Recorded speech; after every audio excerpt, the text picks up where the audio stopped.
You're talking about the performance on the ground, but the military, they also now they do a lot of psychological operations in other countries, and the goal there is to win the war through, political means, through persuasion, communication.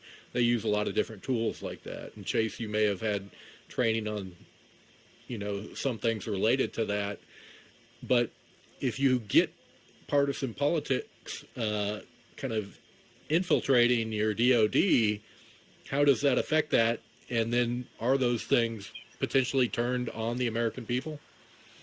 That's a great question, Will. I think that it's inherent that officers and military people have to understand their actual role because they do play a role within this larger civic thing that we call the United States of America.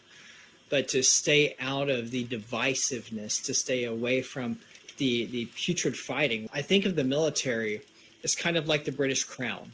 I don't know how many of you are familiar with the work written by Walter Bagehot about kind of how the royal family is supposed to work back in the 1860s. He had this idea of you have the efficient and you have the dignified. The efficient is the elected branch, the House of Commons.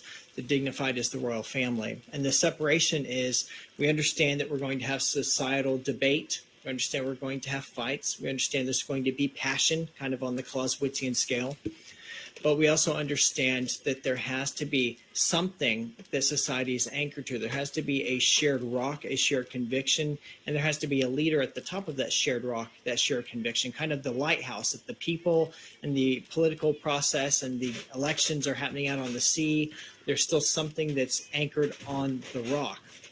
And institutionally, that's what the U.S. military has been for the last couple of hundred years. We were the anchor on the rock. We were the trusted institution. We were the ones who, no matter what side you were on, whether you were a Democrat or a Republican, you had a shared belief that you could believe in the military. And we're working our way away from that. When you have a progressively minded military, and make no mistake, we have a progressively minded military. There are some pockets of resistance, particularly among the elite forces, because the elite forces embrace more of kind of a stoic philosophy and they really shield themselves from that. But at the conventional level, you have a very progressively minded military because it is following its elected masters. Are we persuading other countries when we are in Korea and the armed forces of the United States are in Korea holding pride events in June, when we are flying that flag in June, when we are having our aircraft carriers that are deployed around the world having these celebrations and encouraging host nations to join us in that? That's American influence. That is clearly using the military for ideological purposes. And if you don't think the military is trying to turn this on the American public, you're sadly mistaken. That's a big reason why progressives and the Obama administration in particular grabbed onto the military as part of their continued long march through the institutions. They understood the military is one of the final bastions that has not been conquered by the left, and it is highly trusted by the American public.